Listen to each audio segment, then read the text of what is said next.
This is a Swede Speaks. Now we need to talk about Poland. We need to talk about the relationship between the European Union and Poland and the conflict that has been arising between the two. Let's start with the Polish membership. Poland became a member of the European Union in 2004.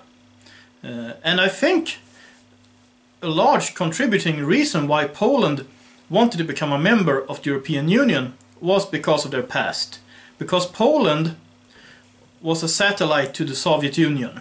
The Polish government, until the fall of communism, was really an occupation government. Sure, there were Polish people in the government, but these people were not working on behalf of the Polish people or the Polish citizens. They were working on behalf of Moscow.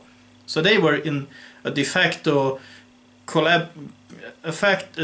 government of collaborators, like the Vichy regime in France or the Quisling regime in Norway. I see the Polish government of the Soviet era the same way. That's how I view them. So after Poland got rid of communism, they tried to get closer to Western Europe, and that's completely understandable. They wanted something to protect them from the Soviets, I think. That's what I think. Correct me if I'm wrong. But I think that was the big reason why Poland wanted to become members of the European Union, and also why Poland became a member of NATO. I support NATO membership, by the way. I don't support the EU membership. But let's get back to that real fast. Because what happened then, after Poland had been a member for a decade or so, the migrant stream hit Europe. And it hit Europe hard. And what happened was that Sweden and Germany invited people to come to Europe. The Swedish government said that anyone who claims to be from Syria will get a residence permit in Sweden. Of course a lot of people came. And a lot of people came to Germany too. They sent similar signals out to the Muslim world. And Poland did not want to play this game. Poland wasn't interested in accepting a lot of migrants from the Islamic world. And I understand them and I support them completely. But it would be wrong to say that Poland has not taken in any migrants. They have, but not from the Muslim countries. Poland has taken in a lot of people from Ukraine, for instance, and these people have, as far as I understand, assimilated to Polish society. They are working and they are not causing any major trouble, as far as I know. Again, correct me if I'm wrong. And when you compare Poland to Germany or Sweden, well, in Germany and Sweden, they put up security blocks, or Quran blocks as I call them, and there's been terror attacks in Stockholm, in Germany, all over Western Europe. There's been nothing like that in Poland, because Poland refuses to accept migrants from the Islamic countries. And the EU has tried to force Poland to do so. The EU has tried to enforce migration policies upon Poland. First of all, as far as I know, there is nothing in the EU agreement that says that the EU should decide the migration policies of its member states, apart from that EU citizens have the right to move and work freely within the European Union, plus the EEA countries of Norway, Iceland and Liechtenstein. But it does not say that you have to accept non-EU citizens just because Brussels thinks so, or because the European Union thinks so. That is how I understand this conflict. As I understand it, Poland is in the right, the European Union is in the wrong. So let's get into what's been happening for the last 2 months or so, December and January. On December 3rd, 2017, an article was published in the international section of the Danish newspaper Jyllands-Posten, where the Polish minister, or the vice minister for foreign affairs, named Jacek Saputowicz. I'm sorry if my pronunciation isn't correct, but that's his name. And he said, "We do not accept that Western liberals," and by that he means Western European liberals, "are trying to interfere with Polish politics." The Western European leaders says that Poland and Hungary are not following European values, while the Polish minister, Mr. Saputowicz, said that it is Poland that defends the original EU and the West. So that's one of the things that happened. And just a few days later, there was an article 1 week later on December. Oh, I'm sorry. Oh, here it is. On December 20th, so okay, it's 17 days later. The European Commission tweeted, "Despite efforts for a constructive dialogue for 2 years, we have concluded that there is a clear risk of a serious break of the rules of law in Poland. We therefore propose to EU Council to adopt a decision under Article 7 of the Treaty on EU."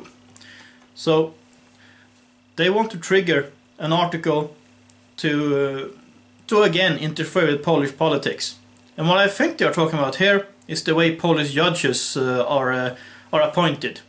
Well, the thing is, okay, the Polish government appoints judges in Poland. Well, the Swedish government appoints judges in Sweden, and no one is going after Sweden for that. The US president appoints the judges in the Supreme Court, and no one complains about that. Well, at least not a sane person. So this is just stupid. Let's see here. And now we get to this. On January 10th this year, Guy Verhofstadt, who is the president of the European Parliament, told right-wing Hungary and Poland that they must accept liberal values or leave the bloc. By that he means the EU. And according to Breitbart, he said, "There was no place in the European Union for nations who elected right-wing governments to create, quote, illiberal societies," end quote. And he said, on Twitter, he wrote, "The European Union was built to guarantee our citizens' freedom, democracy and the rule of law. If Hungarian and Polish governments want to build closed and illiberal societies, they must do it outside the European Union or the EU." Interestingly enough, only 2 days later, Donald Tusk, former Prime Minister of Poland and now President of the EU Commission, and not a very popular guy in Poland because he is a crazy liberal, if you ask me. But he actually said that there is a risk that Poland will try to talk about leaving the EU. There's a risk for a Polexit or a Plexit, according to Mr. Tusk. And I don't think that's what he wants. But one of the things he said was that Poland has been a net beneficiary of the EU membership in monetary means, because Poland has received benefits, or it has received funds from the EU for being a poorer country. But the Polish economy has been improving, Poland is getting richer, and Poland is moving from being a net beneficiary to becoming a net payer. And a lot of people in Poland then are starting to talk about, why should we accept all these directives from Brussels or from the European Union and even have to pay for doing so? Why don't we leave? And that's basically what he was warning about. And on this, he might very well be right. I hope so. So what I am hoping, I hope that Poland will leave the European Union. Whatever money Poland receives from the EU will not be worth it in the long run. Trust me on that one. It's better to be independent. And Poland could cooperate with countries who are like-minded. Countries like Hungary, Czechia, Slovakia, even Austria is turning around. The Baltic states perhaps. I dream of a day when Finland turns around too, and you can have a Visegrad countries who cooperate not as a super state, but as a more loose cooperation of countries with common interests. That would be great. Not a super state, but cooperation between independent nations. That would be wonderful. But heck, I really think that Poland is getting more confidence in themselves. And they are now seeing that, okay, they joined the EU because they wanted to protect themselves against Russia, the Soviet Union that turned into Russia. But now they are seeing that the EU is turning into a monster too, and they need to leave. I hope that more people in Poland are starting to see this. I hope Mr. Tusk is right about this. And I hope that people in Poland start to talk about this. And I hope you are talking about this in Poland. My Polish viewers, feel free to tell me what you discussed when it comes to the EU. Not only about the migration policy, but about the membership in itself. So, dear Poles, please think about this. You might be a net beneficiary of EU funds right now, but that is going to change, and it will change fast. And you don't want to be in the sinking ship that the EU is turning into. You need to leave. Not for our sake, but for your sake. And if Western Europe goes down the hill, if nothing happens to turn the Western Europe around, you need to be very careful if you are going to let in people trying to escape an Islamized Western Europe that might very well happen within a few decades. Make sure you only accept people who share your fundamental values, people who believe in Western civilization, people who are not going to create any troubles. And this doesn't only include Muslims, it also includes politically correct leftists from the West. You need to think very hard about this, dear Poles. But, as Donald Trump said when he was in Warsaw, Poland prevails. Poland always prevails. Poland has been through a lot through their history, and you're still around. And I hold you in high esteem for that. And that's really all I have to say about this right now. I would like to thank all the people who have been and who are supporting my work. Thank you very much for that.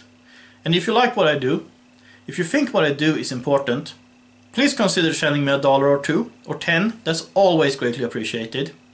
So, until next time, have a nice day and God bless.